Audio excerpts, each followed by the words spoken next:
Bueno, muy buenos días para todos. Qué alegría verlos el día de hoy, otro domingo. Yo cuando era joven y bello, pensaba que los días de la semana arrancaban el lunes. Cuando uno empieza a conocer de Dios se da cuenta que arranca el domingo. Y qué bueno verlos el primer día de la semana. Así que los animo para que por favor pongamos el teléfono en vibrador, en silencio o en avión. No vamos en avión, pero ojalá el Señor nos permita más bien volar meditando en su palabra el día de hoy. Y por favor alistemos el libro de Juan, capítulo 7. Ya hoy vamos en Juan capítulo 7. Esperamos que sea de gran edificación para todos y muy seguramente lo es porque es la escritura del Señor. Así que por favor inclinemos nuestros rostros y oremos para que el Señor sea el que nos esté dirigiendo el día de hoy. Bueno, Padre amado, gracias Señor, gracias por este día tan maravilloso que nos das, por esta oportunidad de poder ser edificados a través de tu palabra. Seas tú, Señor, glorificado, sea para ti la honra y la gloria en todo momento, en el santo y poderoso nombre de tu Hijo, Cristo Jesús. Amén. Bueno, yo corro un poquito para que yo vea y no me pierda. Listo, el día de hoy vamos a arrancar con Juan capítulo 7, versículos del 1 al 14. Por lo tanto, ¿se acuerdan que el domingo pasado fue un poquito duro? Hoy va a ser un poquito duro también, porque lleva el mismo hilo, ¿sí? Pero sí quiero que por favor hoy estemos nuevamente con los sentidos bien agudizados para entender la escritura del día de hoy y vayamos al contexto. ¿Se acuerdan que el domingo pasado hablábamos que no todo seguidor de Cristo es un fiel creyente? Y para de pronto los que no estuvieron poderse contextualizar. No todo seguidor de Cristo es un fiel creyente. La razón de eso es porque en el domingo anterior muchos de sus discípulos lo abandonaron. Y fueron los discípulos los que abandonaron a Jesús y no Jesús quien abandonó a los discípulos. Su palabra es espíritu y vida. La palabra del Señor es espíritu y vida. Y hay un problema grande que se llama falta de entrega plena. Y la falta de entrega plena es mía. Es mi falta de entrega plena. Son las personas quien les da la espalda a Cristo y no Cristo quien se aparta. Solamente estoy poniendo dentro del contexto muchos de los puntos del domingo pasado para contextualizar de pronto a los que no lograron estar, pero para podernos empalmar el día de hoy. Y poder ir a ver esto. Muchos de sus discípulos, ¿se acuerdan del acróstico del domingo pasado que dijimos que no se nos iba a olvidar? Que era el 666. Juan capítulo 6, versículo 66. Que es, muchos discípulos lo abandonan y prefieren volver a su carne. Es lo que está allí en Juan capítulo 6, versículo 66. Y estamos hablando de discípulos del Señor. Que finalmente, si lo vemos en el interior, pues no eran discípulos verdaderos del Señor. Importante ver eso. Ahora, hoy vamos a mirar que hay un ánimo grande para los que estamos escuchando, viendo, aprendiendo y siendo edificados en el Señor, y es este. Primera de Juan 5:13. Les escribo estas cosas a ustedes, que creen en el nombre del Hijo de Dios, para que sepan que tienen vida eterna. ¿No les emociona y no los anima mucho? A todos nosotros nos debería animar hoy que el Señor nos escribe estas cosas a nosotros para que creamos en el nombre del Hijo de Dios, en Cristo Jesús, para que sepamos que nos morimos y no se acaba y todo. Sino que si llegamos a fallecer, cuando vayamos a fallecer, porque en estos días han fallecido personas en esta iglesia, pero ¿saben qué es lo que en esta mañana orábamos antes de empezar? Y es un poco difícil a veces de digerir, discernir, saborear, que mientras algunas personas fallecen, otras nacen?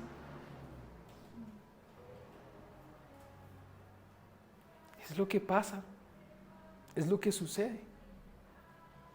A Alex ya le nació su nieta y también tuvo un nacimiento de otro familiar. Pero por este lado tenemos el dolor de que ha fallecido el abuelo de Cata. Y que es un buen momento para que cuando no nos conectamos con los hermanos podamos escribirle y darle un aliento. Sabemos que el escribirle no va a ser la panacea o el confort o no va a ser el abrazo del Señor, pero escribir animando a que esté dejando que el Señor obre en esa situación sí puede ser el mayor consuelo, porque lo da el Señor.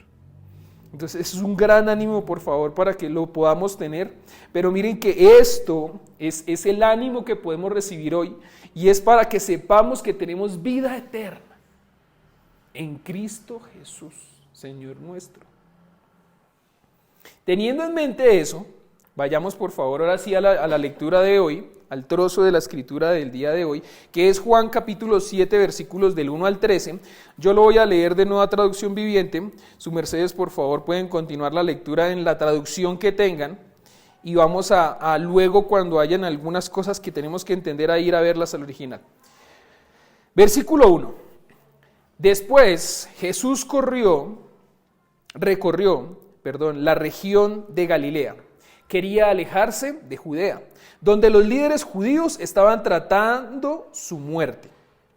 Pero se acercaba el tiempo judío del festival de los tabernáculos o las enramadas.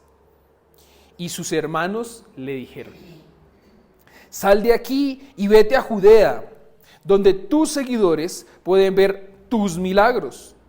No puedes hacerte famoso si te escondes así. Si tienes poder para hacer cosas tan maravillosas, muéstrate al mundo. Versículo 5. Pues ni siquiera sus hermanos creían en él. Este no es el mejor momento para que yo vaya, respondió Jesús. Pero ustedes pueden ir cuando quieran. El mundo no puede odiarlos a ustedes. Pero a mí sí me odia, porque yo lo acuso de hacer lo malo. Vayan ustedes, no iré al festival porque todavía no ha llegado mi momento. Después de decir esas cosas, se quedó en Galilea. Jesús enseña abiertamente en el templo, es allí el subtitulito que aparece en algunas escrituras, y dice el versículo 10. Pero después de que sus hermanos se fueron al festival, Jesús también fue, aunque en secreto, y se quedó fuera de la vista del público. Los líderes judíos lo buscaron durante todo el festival y no dejaron de preguntar a la gente si alguien lo había visto. Se oían muchas discusiones acerca de él entre la multitud. Unos afirmaban: es un buen hombre, mientras que otros decían: no, es más que un farsante que engaña a la gente. Pero nadie se atrevía a hablar bien de él en público por miedo a tener problemas con los líderes judíos. ¿Listo? Esa es la escritura del día de hoy. Vamos a irnos al verso a verso y el punto número 1 es: Dios tiene el control absoluto. En este momento estamos hablando de la persona de Jesús siendo Dios mismo el que tiene el control absoluto de todo, todito, todo. Versículo 1. Después recorrió la región de Galilea. Y entonces aquí existe un intervalo grande, y es que ese intervalo grande de la finalización del capítulo 6 con el inicio del capítulo 7, el empalme, no fue así de una, como nosotros lo podemos leer de una vez de corridito. Pero sí es más o menos un intervalo de 6 a 7 meses. Les voy a explicar por qué.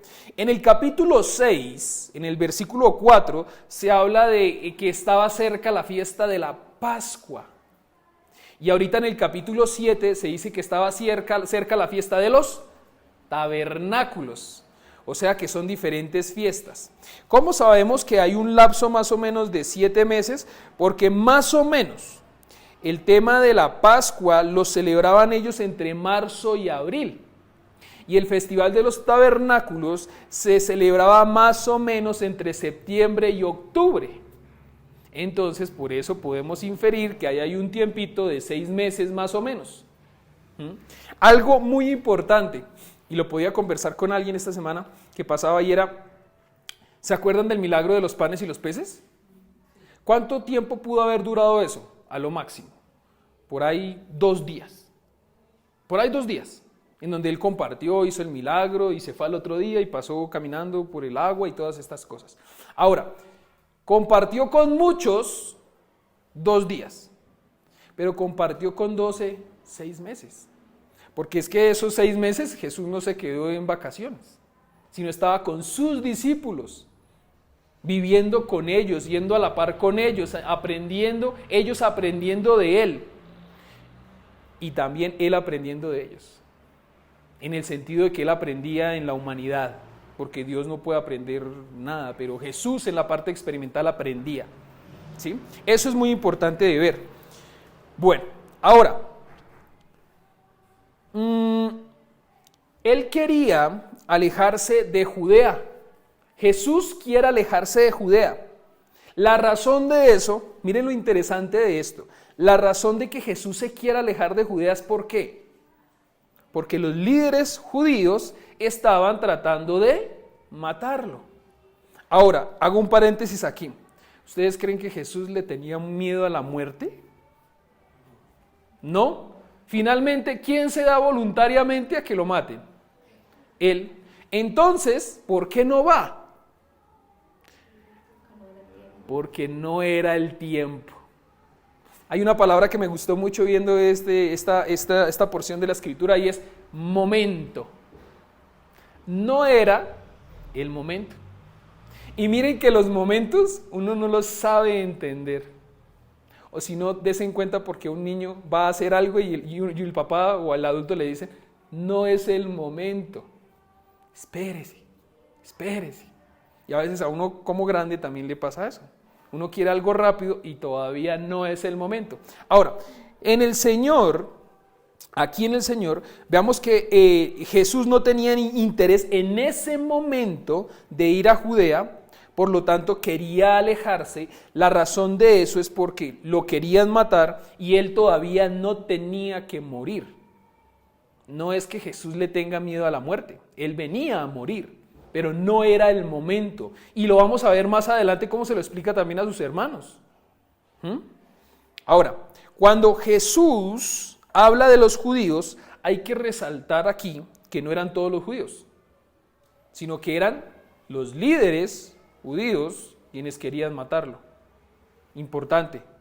Son los líderes judíos los que quieren matar a Jesús, los que quieren matar a Cristo. Específicamente los que estaban en el liderazgo en ese entonces eran los líderes fariseos y los líderes saduceos y una mezcla de ellos allí. ¿Sí? Ellos eran los que querían matar a Jesús. Ahora, versículo 2. Pero se acercaba el tiempo judío del festival de las enramadas, dice esta traducción. En otras dice los tabernáculos. Y ahí es en donde podemos mirar en pantalla la palabra tabernáculo, que en el original, otra vez me perdonan mi griego, es skenopegia, ¿sí? Y eso significa tiendas de campaña o enramaditas. Para nosotros es más fácil entender el concepto de una enramadita, ¿sí? Entonces, esta fiesta de los tabernáculos era uno de los acontecimientos más importantes en el calendario judío y se celebraba en la época de la cosecha y se recordaba o se celebraba porque se recordaba el hecho de que los judíos habían vivido refugiados en cabañas por mucho tiempo en el tiempo mientras ellos duraron en el desierto. Muy importante. Ahora, esto lo podemos ver en Deuteronomio 16, versículos del 13 al 17. Deuteronomio 16, versículos del 13 al 17, en donde explica cómo es el tema de la fiesta de los tabernáculos, y como la idea es que nosotros podamos entender bien el contexto, yo lo voy a leer de una forma rápida por tiempo, no lo voy a explicar, pero sí quiero que lo leamos. Dice, celebrarás durante 7 días la fiesta de los tabernáculos. Ok, ya sabemos cuánto va a durar la fiesta. 7 días. Cuando hayas recogido la cosecha de tu era y de tu legar, o sea, cuando hayamos recogido la cosecha del lugar en donde yo cosecho, regocíjate en tu fiesta con tu hijo, tu hija, tu siervo, tu sierva, el levita, el forastero, el huérfano, la viuda, que estén en tus ciudades. Y se dan cuenta cómo son de aburridos los cristianos, ¿no? Y estar en Cristo. Regocíjate. ¿Cuántos días? 7. Si ven que las cosas son muy interesantes desde el principio, ¿cómo es estar en Cristo? Hay que estar gozoso. Versículo 15 de esta cita. 7 días celebrarás la fiesta del Señor tu Dios en el lugar que el Señor haya escogido, porque el Señor tu Dios te habrá bendecido en todos tus frutos y en toda la obra de tus manos, y estarás muy alegre. Obviamente estamos hablando en este momento al tiempo del Antiguo Testamento, al tiempo de las personas de allí, pero no quiere decir que las personas de allí sean alegres y nosotros no. ¿Sí? Eso es para poder entenderlo. Esa es la festividad en la que se está acercando allí el capítulo 7 de Juan, en donde van a ellos a ir a la fiesta de los tabernáculos.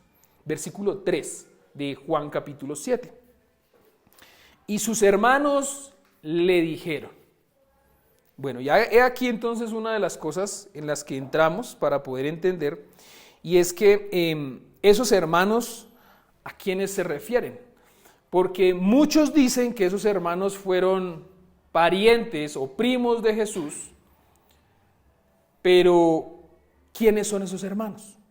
Pues esos hermanos, a la realidad, aquí está el tabernáculo, veamos los tabernáculos para que podamos mirar una imagen más vívida de eso. Allí estaban entonces colocando sus tiendas temporales, ¿por cuántos días? 7. ¿Y qué hacían esos 7 días mientras estaban ahí? Se alegraban, se regocijaban, disfrutaban, ¿sí?, de la fiesta de los tabernáculos. Deuteronomio 16, 13 al 17 fue el que leímos hace un momentico. Ahora, los hermanos, en versículo 3, los hermanos de Jesús, ¿a quiénes se refería?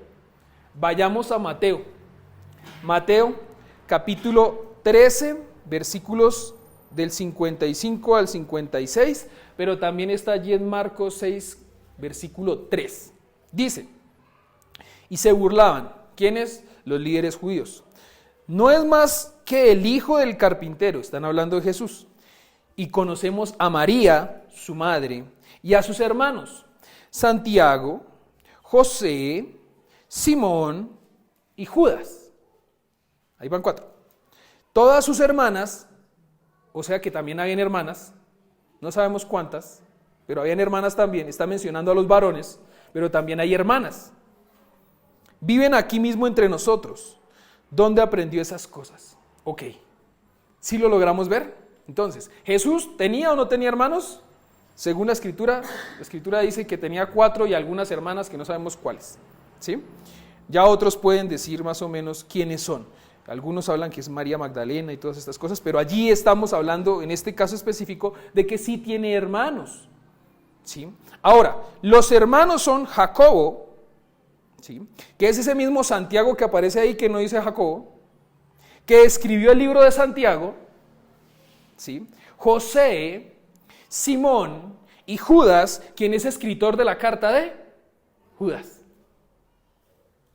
Ok, o sea que como uno dice, pero si le está hablando a ellos, pero ellos escribieron, entonces ¿qué pasó? A lo mejor después es que pasa algo en la vida de ellos. Muy interesante eso. En el Strong, en el original de las palabras, nuevamente, cuando queremos saber el original de la palabra que es escrita en ese contexto, pues vamos al original, que en el Nuevo Testamento es el griego y en el Antiguo el hebreo. ¿Listo? Entonces, significado de hermano, y hice el paralelo para que lo podamos mirar, es adelphos, el significado del hermano. Y es hermanos, hermano, un hermano, literal. ¿Sí? A veces se usa figuradamente. Nosotros en el caso no es que seamos hermanos de sangre, pero somos hermanos en Cristo. Ahora, la otra parte para el lado de allá, que es Delfus, diferente, Delfus, y es parientes, parienta, pariente, congénito, similar, es un pariente de sangre. Lo interesante de este caso es que no estamos hablando de Delfus, sino estamos hablando de Delfos. En el original, en ese momento de capítulo 7, hablamos de Delfos, o sea que son hermanos. Sabemos que no son hermanos, sino son medio hermanos, por José. Son sus medios hermanos a los que les está hablando Jesús en este momento. Interesante, ¿no? Poder mirar los originales y decir, venga, ¿cómo es? ¿Cómo es? Entonces, parientes de sangre, que decir que de pronto primos, pues según el original es hermanos. Bueno, muy bien. Ahora, los hermanos, ¿qué le dicen a él? Sal de aquí y vete a Judea, donde tus seguidores puedan ver tus milagros. Paréntesis. Jesús, ¿por qué no iba a Judea?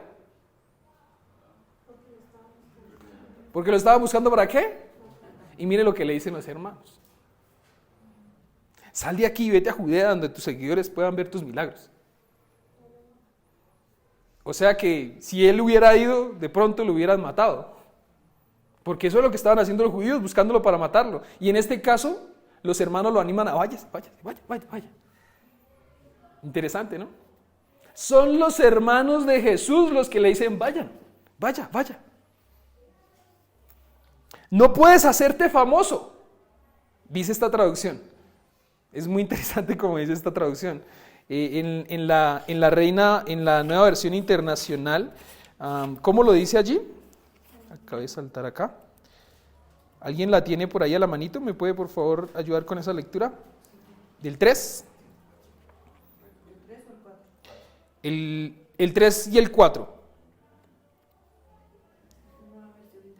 Sí, durito por favor. Así que los hermanos de Jesús le dijeron, deberías salir de aquí e ir a Judea para que tus discípulos vean las obras que realizas, porque nadie que quiera darse a conocer actúa en secreto, ya que haces estas cosas, deja que el mundo te conozca.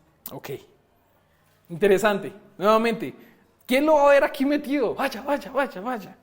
¿Sí? Y aquí entonces en la nueva traducción viviente, no puedes hacerte famoso si te escondes así.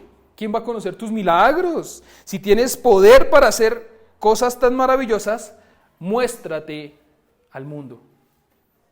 Es lo que le dicen los hermanos. Lo cierto es que independientemente de lo que acabe de decir, porque algunas personas todavía piensan que no son los hermanos, sino primos o parientes, independientemente de la cercanía sanguínea, no mostraban amor en Jesús, ni creían en Él, y lo animaban a que fuera a Judea, en donde lo estaban buscando para matar, y también tienen un concepto errado de Jesús, y es que Jesús quería hacerse famoso. Jesús no se quería hacer famoso. Jesús vino al mundo para darnos vida eterna a nosotros. ¿Se acuerdan del contexto? Y estas cosas se las escribo para que entiendan, sepan que tienen vida eterna.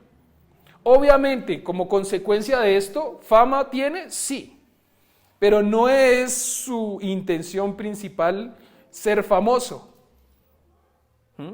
No es la intención, o es diferente a como hoy en día, que mucha gente a veces sube contenido para hacerse famosa, otras suben contenido para mostrar algo, pero las intenciones son diferentes. Son muy diferentes las intenciones de lo que se hace detrás de lo que se hace.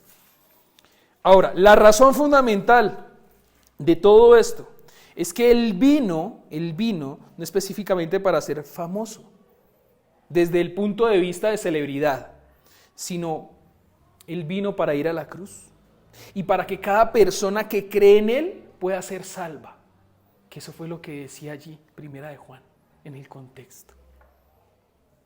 que el mundo te admire antes de que las cosas, de todas esas cosas maravillosas que haces y te vean, decían los hermanos. Y a lo mejor si ellos iban con él, entonces, ay, mira, ahí están, esos son los hermanos de Jesús. Sí, es mi hermano, el famoso. Entonces nosotros vamos a ser famosos, porque es mi hermano. Hay una partecita de una película de Spider-Man en donde hay un personaje que dice, yo soy amigo de Spider-Man, yo, y no era amigo de Spider-Man, era uno de los que le hacía bullying. Pero como él era famoso, entonces quería tener esa fama. Aquí, volviendo a este punto, el foco no era Jesús. Jesús sabía que sus intenciones, las intenciones de sus hermanos, no eran buenas. Porque podemos recordar que Jesús es omnisciente, que Jesús es Dios y que Jesús conoce el corazón de las personas, que Jesús conoce las palabras que yo vaya a decir antes de que yo las diga. Es donde tenemos que integrar la escritura completa. Aún siendo sus hermanos, él sabía lo que sus hermanos pensaban y decían antes de que él lo fuera a decir, ellos lo fueran a decir. Versículo 5. Pues ni siquiera sus hermanos creían en él. ¿Sí se dan cuenta la tristeza que pudo haber embargado ahí a Jesús? Porque recordemos que Jesús 100% humano, 100% Dios. Pero la parte humana le duele. O es que no quiero, por supuesto, poner un decline emocional en este momento, pero ¿no acaso no nos duele cuando nuestros familiares que no están en Cristo y no creen en Cristo, no nos duele que ellos no crean en Cristo? Nos duele. Imagínense qué dolor sintió Jesús. Hablando desde ese punto de vista. Los hermanos no tenían un deseo de verlo glorificado. No querían ver glorificado ni de creer en él. Más bien esas palabras que ellos decían de pronto era como con sarcasmo. Vaya. De pronto lo matan y ya. Debió haber sido amargo y de desánimo, humanamente hablando, para Jesús, que sus hermanos no creyeran en él. Quizá para poder evocar un poquito ese sentimiento, es como cuando uno quiere hacer algo y la familia de uno es la primera que le dice, uy, no, ¿usted cómo va a hacer eso? ¿Cómo le ocurre hacer eso? De pronto es algo así, que realmente uno siente como desánimo. Y va uno a alguien por fuera de la casa y le dice, no, hágale, vamos, con toda, se puede. Y si se levanta, hágale otra vez. Y uno dice, pero vengan, en la casa no me animaron, y aquí sí. Pues de pronto algo así fue lo que sintió Jesús en ese momento. Punto número 2. La alineación perfecta en la omnisciencia de Jesús. No podemos olvidar que Jesús también es 100% Dios. No lo olvidemos, por favor. La alineación es perfecta. Perfecta. Si hay algo que de la mecánica me gusta, es los tiempos perfectos cuando los piñones juegan. Eso es una sincronía perfecta. ¿Sí o no? Esa es una sincronía perfecta. Cuando le falta un diente a la cosa, se salió de tiempo y tocó cambiarlo para reemplazar y que otra vez el tiempo esté encajado. No hay nada que hacer. La alineación perfecta en la omnisciencia de Jesús. Y la perfección no la podemos desdibujar ni no mirar cuando está Cristo. Versículo 6. ¿Qué dice él? Este no es el mejor momento. Y me encanta porque está diciendo este no es el mejor momento. Ese no era el mejor momento para glorificar al Padre. Es lo que él está tratando de decir. Este no es el mejor momento para glorificar al Padre. Para que yo vaya, respondió Jesús. Entonces, Jesús le responde de una forma muy completa, siendo perfecto y manejando los momentos de una forma perfecta. ¿Por qué? Porque no está diciendo que no va a ir. Solamente está diciendo que todavía no es el momento. Y sabemos que va a ir, porque más adelante lo demuestra en el versículo 10 que fue. solamente que no era el momento para ir. Todavía no era el momento oportuno para que Él se mostrara al mundo de una forma abierta. No era el momento. No era aún la voluntad de Dios que el Hijo fuese en ese momento a aquel lugar. No era el momento.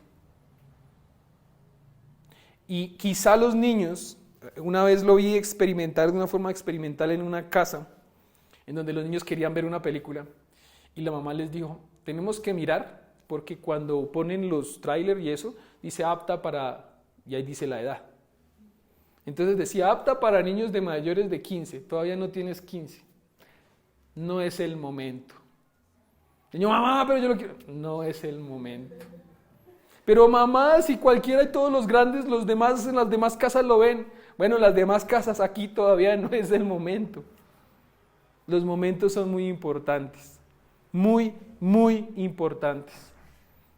Hablaba de eso hace unos días también con alguien, de que no era el momento de que un niño tuviera la decisión de qué quería hacer.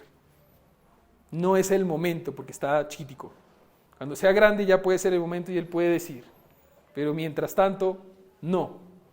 Porque hay que cuidar y hay que guardar, ¿cierto? Muy bien. Punto número 3. Al que el mundo ama es del... ¿De qué creen que es? Al que el mundo ama es del mundo. Empieza por M y termina no. Ahí lo puse. Mundo. Al que el mundo ama, lo aprecia es del mundo. Cuidado. Vamos a mirar muy bien esto. Es muy diferente decir, miren, es muy diferente decir lo que dice Juan 3:16. Porque de tal manera amó Dios al mundo que dio a su único hijo para que todo en el que cree en él no se pierda, sino que tenga vida eterna. O sea, hay que tener cuidado porque el punto dice al que el mundo ama, no el que ama al mundo. Porque si vamos a hablar de que el que ama al mundo, pues hubo uno que amó al mundo. Dios. Porque de tal manera Dios amó ¿a quién? Al mundo. Ah, bueno. Dios amó al mundo. Pero tiene, y tenemos que mirarlo completo, es el cuidado de quién ama, pero es también el fin que tiene el por qué se ama. ¿Sí? Porque el fin de Juan 3:16 es para que todo el que cree en él no se pierda, sino que tenga vida eterna. Ah, ok. Entonces Dios amó al mundo, pero para que el que crea que esté en el mundo, crea en él, no se pierda, más tenga vida eterna. Ahora hablemos de otra persona que no es Jesús. Otra persona que no es Jesús y ama al mundo y se pierde, ¿bueno? Pues no, porque toca mirar que el fin no es bueno. Si se pierde, ya no es bueno. Hay que mirar eso también con mucho detenimiento. Hay una diferencia muy grande. Cuando el fin del mundo no es ese, porque la paga del pecado es muerte. Ah, ok. Es otra cosa. Es otra cosa. Tengamos cuidado de no mezclar las cosas. ¿Sí? Tener bien claritos los conceptos. Pero ustedes pueden ir cuando quieran. Y eso a mí me desgajó el alma.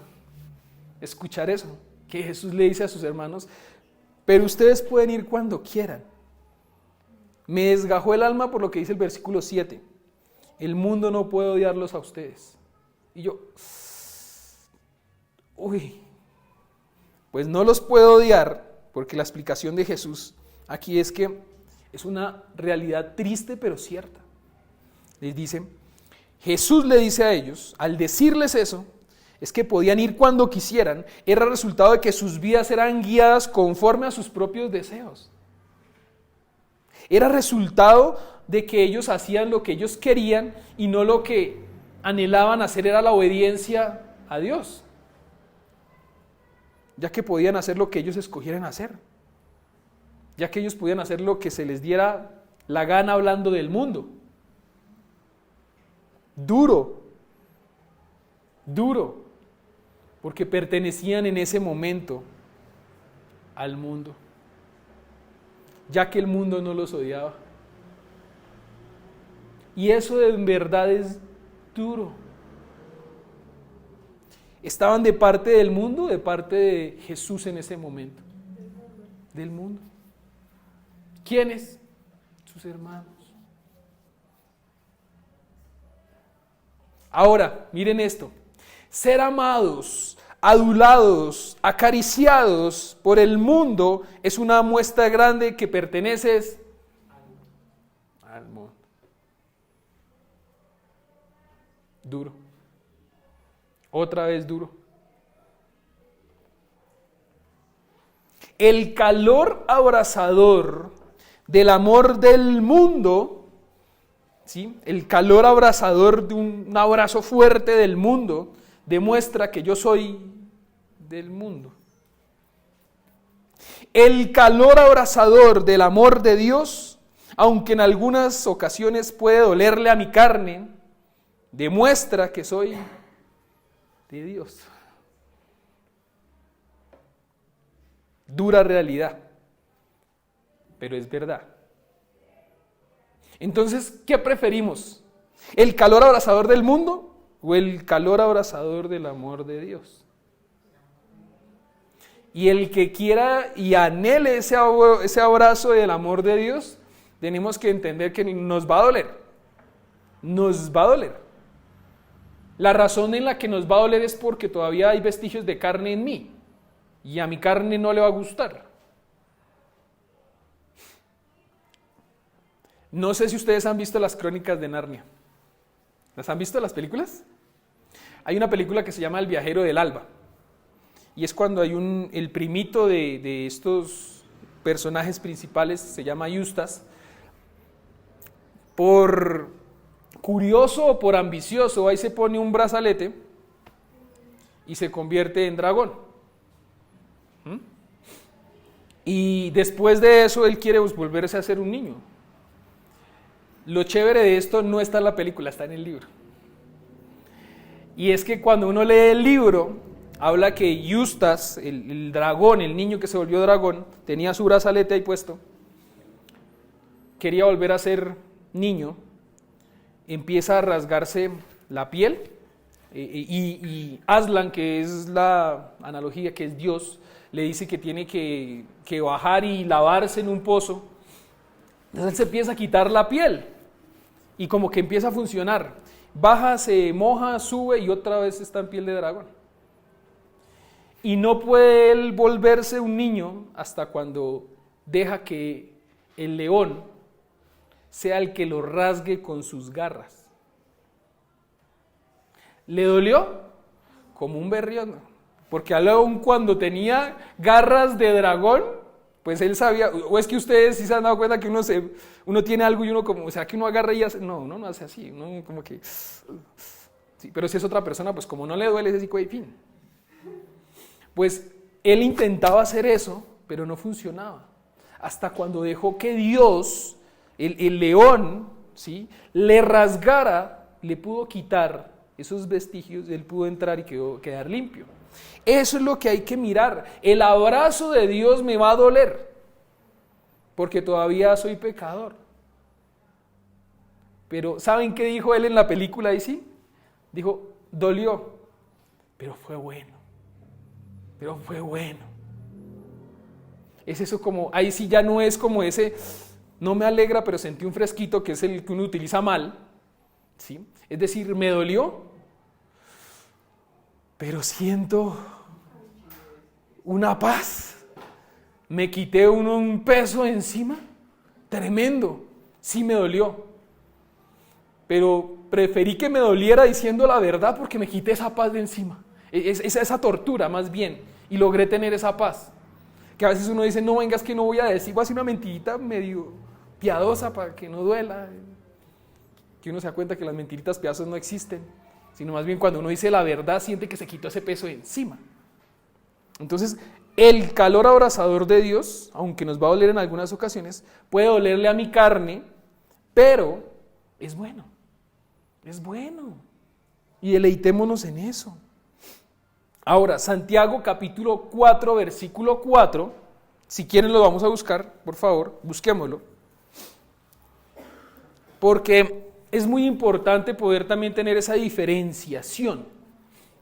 El último miércoles que tuvimos un estudio acá, pudimos ver pruebas y tentaciones y logramos ver que las tentaciones no son iguales a las pruebas y que mucha gente las mezcla, las confunde porque no sabe cuál es el significado, quién lo hace y qué fin tiene. Entonces vamos a ir a Santiago capítulo 4, versículo 4, que dice así: Oh, gente adúltera, ¿no saben que la amistad con el mundo es enemistad con Dios? Si alguien quiere ser amigo del mundo, se vuelve enemigo de Dios. Ninguno puede servirle a dos amos o señores, porque amará a uno y aborrecerá al otro. Es lo que está allí. El mundo, ahora vamos a, porque ya estamos hablando del mundo y el mundo y el mundo y el mundo. Bueno, ¿y qué es el mundo? ¿Qué es el mundo? El mundo. Sistema en el que el hombre ha edificado para sí mismo con su propio esfuerzo, y se los voy a poner aquí más bien para que lo podamos ver. Aquí. Sistema que el hombre ha edificado. ¿Quién lo edificó? Hombre. Para sí mismo, con su esfuerzo, para dar satisfacción a su concupiscencia. Ahora voy a hablar específicamente qué es concupiscencia. O sea, es específicamente lo prohibido, la codicia, la pasión, el deseo. ¿De quién? Mío. ¿Sí? Por eso es que Santiago habla que la concupiscencia, hablando de tentaciones y pruebas, nadie diga que es tentado de parte del Señor, sino que cada quien es tentado según su propia concupiscencia, o sea, según su propio deseo, codicia, pasión. Si algo tenemos en común todos los que estamos aquí, se los digo con cariño, es que pecamos. Si algo tenemos de diferencia, es que pecamos de diferente manera. Pero de que pecamos, pecamos. La cosa es que nosotros nos jugamos en, usted es mentiroso, entonces como yo soy ladrón, usted es el mentiroso. Y el otro, no, pero es que usted es ladrón. Entonces nos juzgamos del pecado que cometemos, pero es que la cosa es que pecamos. ¿Listo? Muy bien. Entonces, por dar satisfacción a la concupiscencia, que es de sus ojos, de su carne y a la soberbia de la vida. En este sistema no hay lugar para Dios ni para su Hijo, que es Cristo. Ese es el mundo. Es el mundo. ¿Y Dios quiere que nos salgamos del mundo? ¿Qué creen ustedes? No. Uno podría decir que sí, pero ¿saben qué es la realidad? No. Y la Escritura dice, no les pido que se salgan del mundo, porque si no nos tendríamos que meter en una cajita. Pero sí les pido que no pertenezcan ni hagan lo que el mundo hace. Y lo que el mundo hace es que deja parte, afuera, saca de la ecuación, saca de sus vidas, de sus planes a Dios. Ese es el mundo. Es el mundo. Ahora, en este momento específicamente, el mundo de la cultura, hay un mundo de cultura a veces en arte en donde no está Cristo ni está Dios. Hay un mundo de educación en donde no está Cristo y no está Dios. Y escúchenme muy bien, hay un mundo religioso en donde no está Dios ni Cristo. Y para el ejemplo, un botón, estos que querían matar a Jesús. No había un amor por el Señor allí. Es una manera particular del mundo religioso. Si alguien a mí me dice, es que yo no quiero ser parte del mundo religioso, yo le digo, eso, bien, hágale, es que no es eso. ¿Quién dijo que uno tenía que estar haciendo parte de un mundo religioso? En ningún lado. Lo que el Señor quiere es que yo tenga una relación con Él. No importa la religión. En ese caso, mirando esos contextos y esos conceptos, lo que importa es la relación que tengo yo con Él. Seguimos en el contexto del versículo, el versículo 7, si no estoy mal. Pero a mí sí me odia, dice Jesús, pero a mí sí me odia. ¿Quién lo odia a Él? El mundo. ¿Y por qué lo odia? Porque yo lo acuso de hacer lo malo. Por eso es que lo odia. Mire, si hay algo que es un poco triste también es que cuando vino al mundo el hombre sin pecado, sin mancha, sin tacha, el mundo no lo amó, sino lo odió. Lo odió. Cuando vino Cristo sin pecado, sin mancha, el mundo lo aborreció y lo odió porque Jesús lo acusaba de que las cosas que hace el mundo son malas, no son buenas. Y a veces nos van a mirar mal cuando nosotros hablamos del Señor de la forma buena. A veces nos pueden mirar mal cuando decimos, me pasó. No, pero ¿cómo decir que hay una mentirita piadosa? ¿No que la mentira es mentira? No, pero si es una mentirita blanca. Mentiras blancas no hay. Ay, tan exagerado. ¿Lo miran a uno mal? Sí, la mentira es mentira. El pecado es pecado. Es lo que pasa. Versículo 8. ¿Qué les dice Jesús a sus hermanos? Vayan ustedes. Vayan ustedes. Y hay una variable muy triste en este versículo, es que los hermanos pretendían ser religiosos, porque ¿para dónde iban? Para la fiesta de los 7 días de los tabernáculos en donde iban a gozarse. Para allá iban, ¿sí o no? Y se iban a gozar, se iban a disfrutar. Pero no estaban viendo que el gozo y el disfrute lo tenían ¿en dónde? En la casa, y estaba con ellos. No tenían que ir a ninguna fiesta de tabernáculos porque estaba allí Jesús. Y ellos no lo veían, no lo identificaban, no se daban cuenta. Y nuevamente hago un recorderis de ahí para atrás. ¿No le pasó eso a este fariseo que se llamaba ¿cómo? Nicodemo? ¿No le pasó eso también a la mujer samaritana?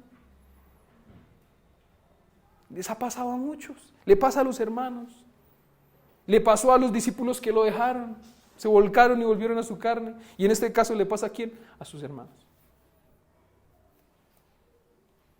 Amar a Cristo no es solo cumplir con una celebración de festividades, eso no es amar a Cristo, o asistir a algún evento. Amar a Cristo no es venir hoy. Solamente venir hoy. Amar a Cristo es creer en Él, aceptarlo y conocerlo cada vez más y dejar que me cambie a mí mi vida. Eso es amar a Cristo. Eso es amar al Cristo, al Señor. El que me ama guarda mi palabra, mis mandamientos. Pero no solamente es guardarlos allá. Porque miren, por lo general aquí uno no puede decir que no hay Biblia casi que en las casas. Hay Biblia en la casa. ¿En dónde? Por allá empolvada, guardada, con telarañas, con polvo, con de todo. Pero amar a Cristo no es decir, yo tengo una Biblia así, la tengo para guardada. Un caso muy cercano a mí. La Biblia la tenían abierta en una sala para guardar los recibos. ¿De verdad? Y la tenían así abierta y los recibos en la mitad, para acordarse que tocaba pagar los recibos.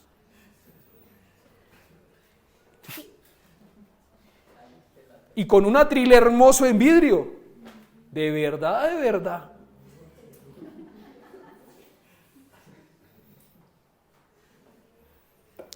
Jesús les dice, no iré al festival, porque todavía no ha llegado mi momento. Ahora, ¿quiere decir que Jesús no iba a ir a la fiesta de los tabernáculos? No, Jesús va, solamente que no se va con sus hermanos. Y de verdad que qué triste, no se fue con sus hermanos. No se fue, les dijo váyanse adelante. Yo no voy. Jesús no estaba diciendo que no iría a la fiesta de los tabernáculos, ya que en el versículo 10, Él está allí. Y en esa ocasión más adelante inclusive lo van a matar. Ahí sí, ¿se acuerdan que les dije que lo estaban buscando que para matarlo? Pues más adelante la gente coge piedras y todo y lo quieren matar, pero eso es más adelante. Más bien quiso decir que no iría con sus hermanos por 2 razones. Primera, sus hermanos quizá lo que querían era la fama de Jesús. Y segunda, no iría porque había una gran manifestación pública. Y se acuerdan que él no quería ser vistoso. no quería ir. No iba a ir. Versículo 9. Después de decir esas cosas, ¿se quedó en dónde? En Galilea. O sea que no fue. Y sus hermanos habían dejado atrás al único que podía jamás impartirles el gozo. Triste. Sus hermanos se van y lo dejan. Al único que les iba a hacer experimentar el gozo del que él efímeramente iban a buscar en la fiesta de los tabernáculos por 7 días. El gozo lo dejan atrás. Y es de esa fiesta de los tabernáculos en donde hablamos de Deuteronomio 16, versículo 15, que hablamos allá en el contexto. Versículo 10 de Juan capítulo 7. Pero, después de que sus hermanos se fueron al festival, Jesús también fue. Aunque en secreto. Y quedó fuera de la vista del público. ¿Sí se dan cuenta que por eso no se iba con los hermanos? Es triste, un poquito, sí, o algo, mucho.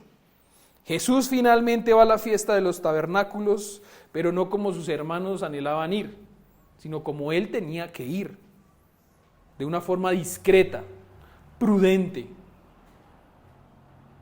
No era el momento, debido a que no era aún todavía el momento de ir a la cruz, ni de darse en sacrificio, todavía no era el momento.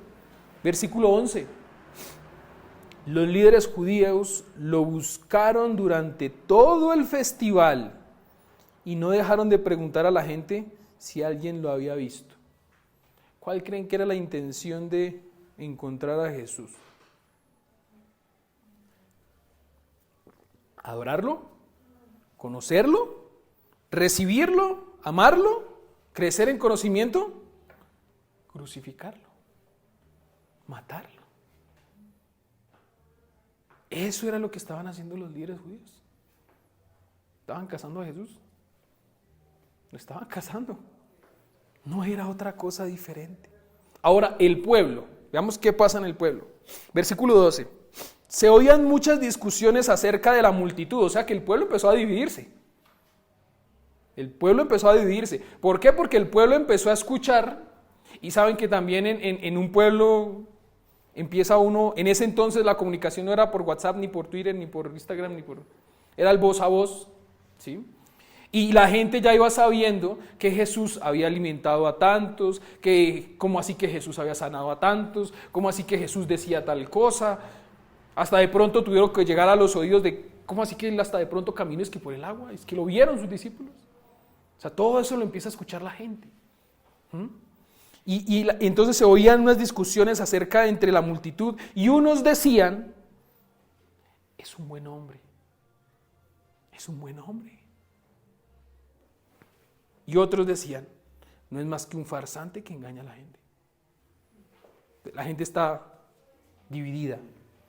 Hay una división en el pueblo en lo que pensaban. Con esto entramos al punto número 4, temor por hablar de Cristo. En estos días también hablamos de uno que negó a Cristo 3 veces, que fue Pedro. Pedro lo negó 3 veces, ¿cierto? Y Jesús le dice, antes de que cante el gallo, tú me vas a negar, no 1 ni 2, sino 3 veces. Y lo negó. ¿Nosotros tenemos miedo de hablar a Cristo? ¿Has sentido miedo en algún momento de tu vida de hablar a Cristo? ¿De hablar de Cristo? Porque si tú no, valiente, yo sí lo sentí muchas veces. Y sobre todo empezando en los caminos de Dios. ¿Usted qué se hace los domingos en la mañana? Ocupado. ¿Pero ocupado en qué? No, pues ocupado. ¿Pero que en qué? ¿En qué? No, es que estoy haciendo unas cositas personales. Yo uno yendo a la iglesia.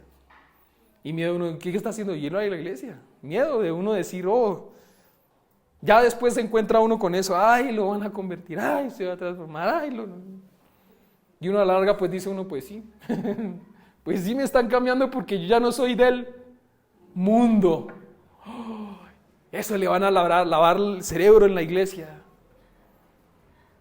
Y la verdad, ¿saben qué es? Que sí. si nos lavan la mente. Se lava la mente de la suciedad de pecado que uno tiene en la cabeza, ¿o no? O sea, sí es una verdad, y a veces uno como que se enoja, ¿no? ¿Quién dije que me van a lavar a mí el cerebro? No, pues sí me están lavando el cerebro, de verdad que sí, porque estoy pensando diferente, porque a lo bueno llamo bueno y a lo malo llamo malo. Y ya la maldad no es relativa, depende de quién lo ve. Porque hoy en día ya sabemos que hay una cosa fuertísima que están tratando de meternos por los ojos que es bueno. Y es la inclusión. Y la mezclan con etnias, para que el que diga que no, diga, uy, se está haciendo exclusivo de las razas. Una cosa es una cosa y otra cosa es otra cosa. Y no podemos revolverlas. Y es una cosa que está pasando, ¿en dónde? En el mundo. Pero a veces uno teme hablar de esas cosas difíciles. Y también tiene uno que tener sabiduría, ¿no? Depende con quién está hablando. Porque la Escritura lo dice, no reprendas al necio en su necedad para que te vuelvas necio como él. Pero ahí seguidito dice, reprende al necio en su necedad para que no sea necio, para que deje de ser necio. Entonces uno tiene que mirar con qué necio está hablando para poder actuar. Pero el temor por hablar de Cristo es algo natural y humano. Solamente que se va fortaleciendo ya no tengo tanto temor porque Dios está conmigo y el que va delante de mí es el Señor, entonces yo hablo de Él. Sí tendré que sufrir, pero el Señor dice que sufra la cruz. Entonces me estoy pareciendo a Él. Versículo 13. Pero nadie se atrevía a hablar de Él en público por miedo a tener problema con los líderes judíos. ¿A quién le estaban teniendo miedo ahí? Al hombre, a los líderes judíos le estaban teniendo miedo. Porque si estaban buscando a él para matarlo, muy seguramente si digo, no, pues que Jesús es bueno, bueno, entonces usted también es de ellos. También. Lleva de la Rumi. ¿Usted es de ellos? ¿Usted es de ellos? Bueno, entonces también lo matamos. Eso es lo que pasa. Atrevámonos a hablar hoy en día del Señor. Sí, va a costar. Sí, a lo mejor hasta nos va a desanimar a veces. Miren que reuniones familiares, la verdad, reuniones familiares uno tiene, ¿sí o no? Uno tiene reuniones familiares.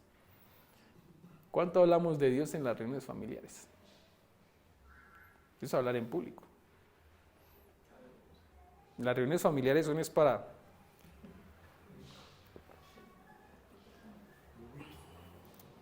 sobre todo en diciembre que se viene. Cantan todos el villancico de beben y beben y beben. Pero del Señor se habla. Esos son los momentos en donde uno tiene que hablar del Señor. Tiene que hablar del Señor. Tenemos que ser sal y luz. Y no vamos a salarnos entre nosotros. La sal tiene que ir a donde no hay sal, para que le dé ese sabor, esa sustancia. La luz tiene que ir donde hay oscuridad para que se vea. Y es lo que tenemos que hacer nosotros. Si va a haber alguna situación, pues el Señor la conoce y nos va a cuidar. Es indudable que muchos del común en ese momento en el pueblo reconocían que Él era verdaderamente el Mesías de Israel. Pero no se atrevían a decirlo. Porque claramente le tenían miedo a los gobernantes, le tenían miedo a los hombres. Y no hay que tenerle miedo a los hombres. Porque los hombres no nos van a condenar eternamente. Es una realidad también que tenemos que pensar. Le tenían miedo a los hombres que tenían el poder en ese momento, en el mundo religioso. Eso era lo que pasaba. Que le tenían miedo a los hombres que tenían el poder en el mundo religioso. Pero la creación ¿de quién es? De Dios. ¿A quién debería uno temerle? A Dios. No porque sea terrorífico, sino porque lo amamos, porque Él tiene el poder, porque Él tiene el amor, porque otras cosas que lo motiven a uno diferente al temor.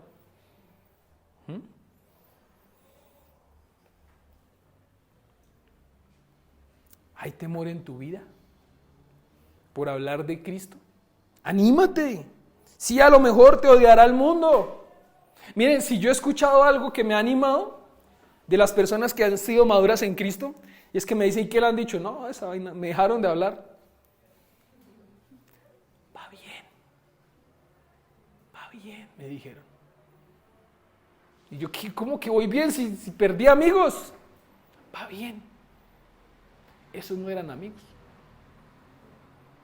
Y yo, sí, tienes razón. Pero Dios va delante de nosotros, estará en medio de nosotros en consuelo. Y mayormente, hermoso, uno más llegará a los pies y le glorificaremos juntos. Por cada vez que yo hablo, yo no sé cuántos van a creer en el Señor, pero con que uno llegue, ya no voy a estar yo solo, sino vamos a ser dos que vamos a glorificar el nombre de Cristo. Y a veces uno como que se le hace un nudo en la lengua y uno, no voy a hablar, quién sabe qué dirán. Ya no me van a hablar, ya no me van a decir, ya no me van a... Y cuando uno habla y el otro dice, venga, si yo quisiera saber, uno dice, ¿por qué no le dije antes? ¿Por qué no le dije antes? Solamente que hay cosas que son duras de hablar y de decir, ¿cierto? Y hay que hacerlo, como lo dice Primera de Pedro, capítulo 3, versículo 15. Busquémoslo todos. Yo también lo voy a buscar.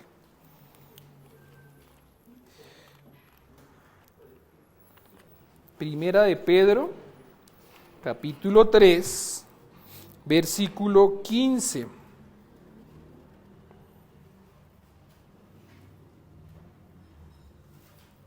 Dice así: más bien, honren en su corazón a Cristo como Señor.